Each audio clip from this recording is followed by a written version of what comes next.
जय माता दी। आप सभी का हमारे YouTube चैनल पे बहुत बहुत स्वागत है।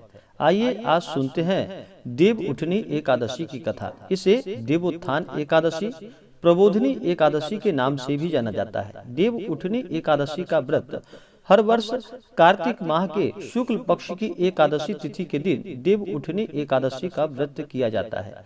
इस दिन भगवान श्री हरि विष्णु का पूजन किया जाता है। भगवान विष्णु चातुर्मास के दौरान जब जागृत होते हैं, योग निद्रा से आते हैं, तो इस दिन भगवान का पूरे विधि विधान के साथ पूजन किया जाता है और तुलसी से शालिग्राम के रूप में भगवान का इस दिन विवाह करवाया जाता है।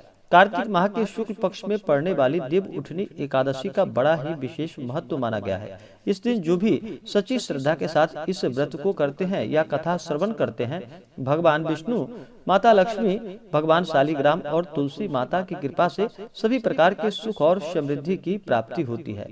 तो आइए सुनते हैं देव उठनी एकादशी की कथा। तो बोलिए प्रेम से भगवान श्री हरि विष्णु की जय, माता लक्ष्मी की जय। कुछ समय पहले की बात है कि एक राजा के राज्य में सभी लोग एकादशी का व्रत रखते थे। प्रजा तथा नौकर चाकर से लेकर के पशुओं तक को एकादशी के दिन अन्न नहीं दिया जाता था।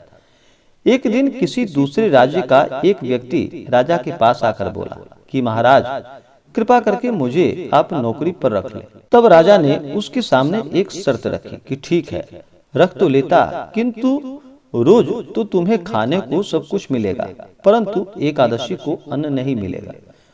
उस व्यक्ति ने उस समय हाँ कर ली, पर एकादशी के दिन जब उसे फलाहार का सामान दिया गया तो वह राजा के सामने जाकर गिड़गिड़ाने लगा, महाराज, इससे मेरा पेट नहीं भरेगा, मैं भूखा ही मर जाऊंगा, मुझे अन्न दे दो।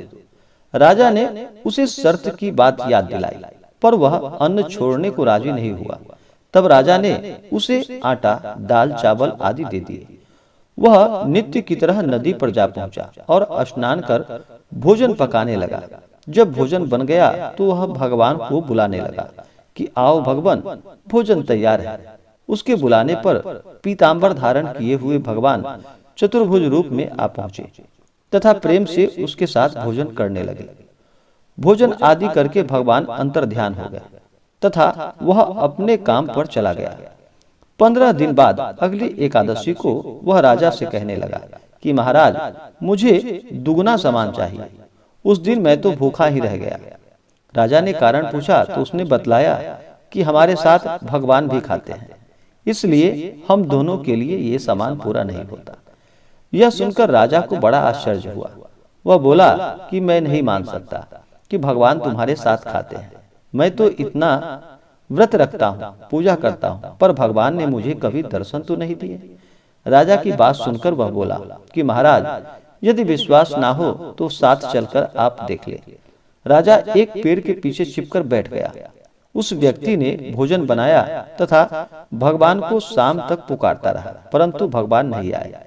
अंत में उसने कहा कि हे भगवान, यदि आप नहीं आए तो मैं नदी में कूदकर अपने प्राण को त्याग दूंगा। लेकिन भगवान नहीं आए। तब वह प्राण त्यागने के उद्देश्य से नदी की तरफ बढ़ा।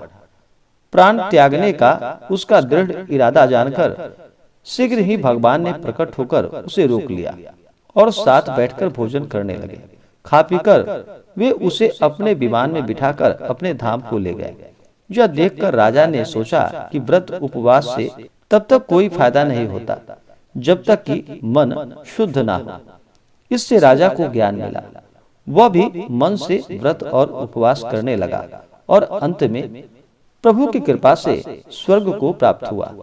इसी प्रकार से जो भी भक्त सच्ची श्रद्धा के साथ अगर भगवान को पुष्प भी अर्पित कर देते हैं या उनका भजन कीर्तन करते हैं या मन से उन्हें याद करते हैं, तो भगवान अपने भक्तों के ऊपर अवश्य ही प्रसन्न हो जाते हैं और उनके सभी पापों को नष्ट कर देते हैं और अपने भक्तों को सभी प्रकार के सुख और समृद्धि को प्रदान करते हैं। तो आशा करता हूँ कि यह जानकारी आपको अच्छा लगा हो।